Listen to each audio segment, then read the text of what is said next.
shaqaalaha halka jooga maanta waxa isu keenay waxa weeye imtixaan la yiri waa la qaadayaa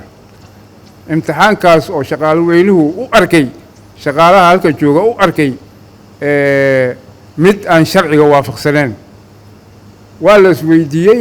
waa la wada hadlay waxaa loo arkay in uusan ahayn imtixaan sharci ah oo hadda shaqaale dawladeed laga qaadi karo waayo shaqaalaha dawladda waxaa imtixaan laga qaadaa marka la qorayo ayaa imtixaan laga qaadaa kiina la soo mar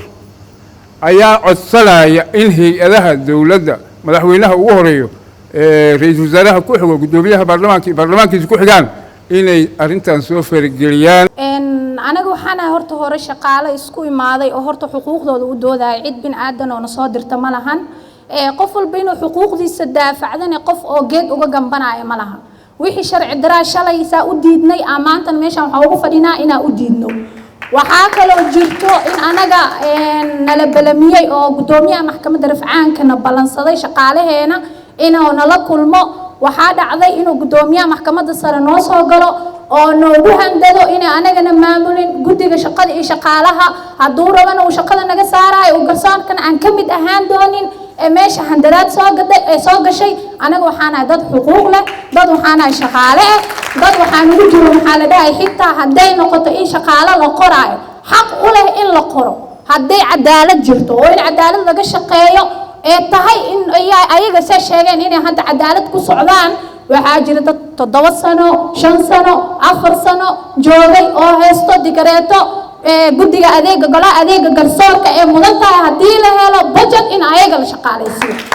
iyadoo taas ay jirto oo haddana ay madaxdii ka dadaalayso ayaa haddana qolooyin gaar ah oo weliba target garaysanaya dad gaar ah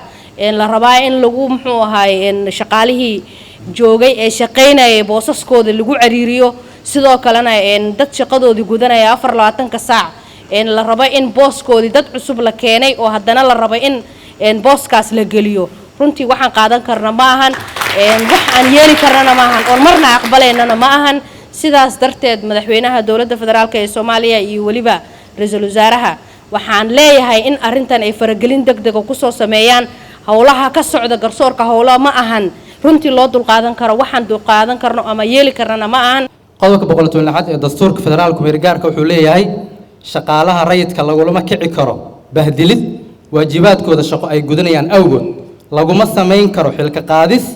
lagamana wareejin karo xafiiska darajadoodana hoos looma dhigi karo iyada oo aan jirin sabab maangal ah oo sharci ku dhisan gabagabada kulankan ayaa waxaa laga soo saaray war-saxaafadeed baaq loogu diray dowladda Soomaaliya anagoo ka duulayna sharciga shaqaalaha rayidka qodobkiisa 28aad ee sharciga 11 ee soo baxay 5 bishii 12aad 2006